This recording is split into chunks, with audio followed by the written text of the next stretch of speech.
बिहार विधानसभा चुनाव में एक बार फिर से नेशनल डेमोक्रेटिक अलायंस यानी कि एनडीए की सरकार बनी है। इन नतीजों से तीसरी शक्ति के रूप में उभरने की कोशिश कर रहे जन सुराज के संस्थापक और रणनीतिकार प्रशांत किशोर को एक बड़ा झटका दिया है।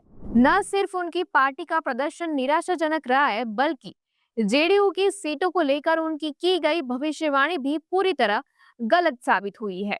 चुनाव आयोग की वेबसाइट के अनुसार सुबह 10:30 बजे तक के रुझान एनडीए की स्पष्ट जीत की ओर इशारा कर रहे मुख्यमंत्री नीतीश कुमार एक बार फिर से सत्ता संभालने की तैयारी में है।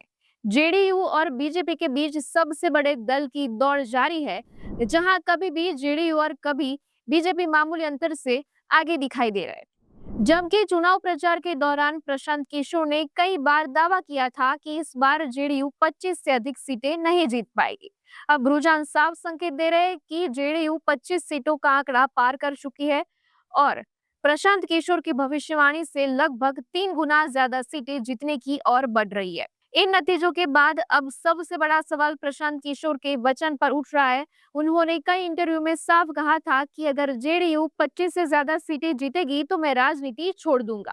अब यह देखना दिलचस्प होगा कि प्रशांत किशोर अपनी हार स्वीकार करते हुए वास्तव में राजनीति छोड़ते हैं या फिर किसी बहाने से अपने वचन से पीछे हट जाते हैं। एक राजनीतिक रणनीतिकार के रूप में सफल करियर के बाद राजनीति में आए प्रशांत किशोर के लिए यह चुनाव परिणाम एक बड़ा व्यक्तिगत चुनौती बनकर सामने आया है। प्रशांत किशोर ने दावे के साथ कहा था कि आने वाले बिहार विधानसभा चुनाव में जेडीयू को 25 से अधिक सीटें नहीं मिलेगी और यदि ऐसा हुआ तो वे राजनीति से संन्यास ले लेंगे। उन्होंने पश्चिम बंगाल चुनाव के समय भाजपा के लिए की गई अपनी सटीक भविष्यवाणी का भी जिक्र किया था। इसके साथ ही उन्होंने यह भी दावा किया था कि बिहार के चुनाव के परिणाम के बाद नीतीश कुमार मुख्यमंत्री पद पर नहीं बने रहेंगे। उन्होंने कहा था कि इसे लीक कर ले लो और अगर यह भविष्यवाणी गलत निकली तो मैं राजनीति से संन्यास ले लूंगा। आप देख रहे हैं तथ्य। मैं हूँ श्रुति शाह, कैमरामैन हरीश पटेल के साथ।